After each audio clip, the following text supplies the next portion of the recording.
Hello and welcome to another fun-filled edition of Adam's Music Box, where it was on this day in 1987 that one of the truly pioneering music videos premiered. And this was, of course, the video for Money for Nothing, the song that was already wildly popular by Dire Straits from their 1985 album Brothers in Arms.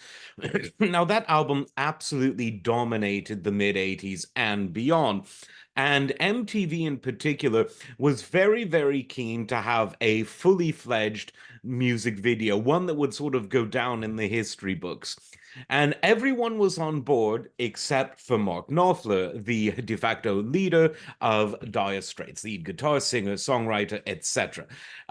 He thought that music videos were essentially a cheap and distracting commodity that really took away from rather than added to the song. He just thought the song should stand on itself, and if they needed a video, they could do one that just showed the band performing their song. You know, your typical performance video, of which there were many, but by the mid 80s, it was becoming increasingly necessary in the eyes of MTV for bands to go above and beyond just playing their instruments in front of a camera. And so enter this concept of a very early 3D style computer animation video that showed two men, an older surly guy and a younger skinnier guy, moving rich people's things into a modern house. And many of the actions in the video mirrored the lyrics of the song. And throughout the video, the two men end up watching on televisions in the house a performance of Dire Straits, which was sort of a funny nod to Mark Knopfler's version of what he considered an acceptable video.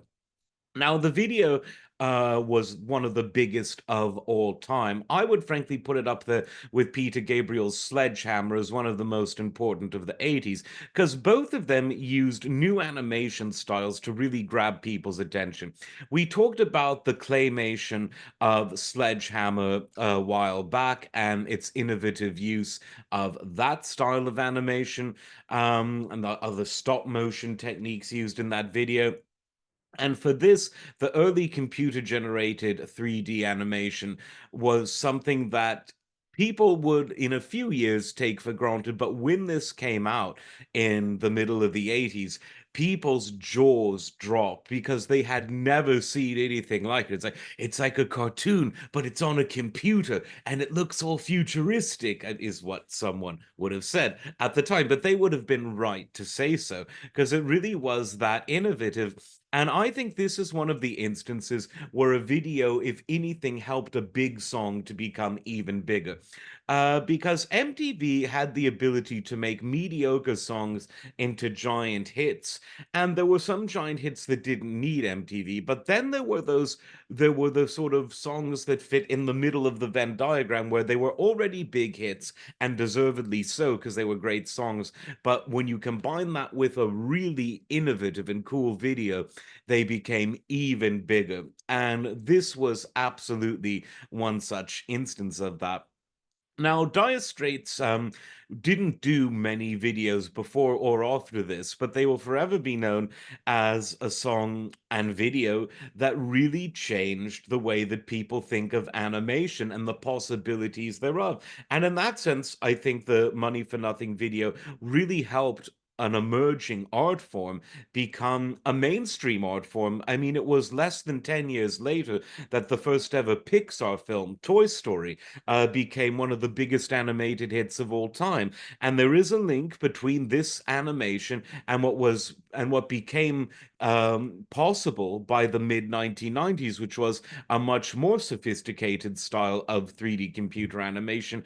Today, of course, 3D computer animation is so sophisticated that you can make it seem not only realistic but hyper realistic. You can use it to augment other forms of CGI. And so we've got to the stage where we've gone from something that looked consciously animated to now you can make things that literally look like real life, only without having to put a camera in a location or hire actors. What goes around really does come around. And of course, the lyric in the song, I Want My MTV, which was really a kind of criticism of the yuppie lifestyle of people having it so good that they were just chilling and watching MTV. But rather than take offense, they knew that the MTV cable channel that any publicity is good publicity, as Oscar Wilde said, and they ran with it. They not only played the video, but they played the hell out of it. But because it was so novel at the time, everyone wanted to see more and more of it. So there you go. You can watch it yourself in many locations on the web, including on YouTube. Like, subscribe. We will see you next time. Take care.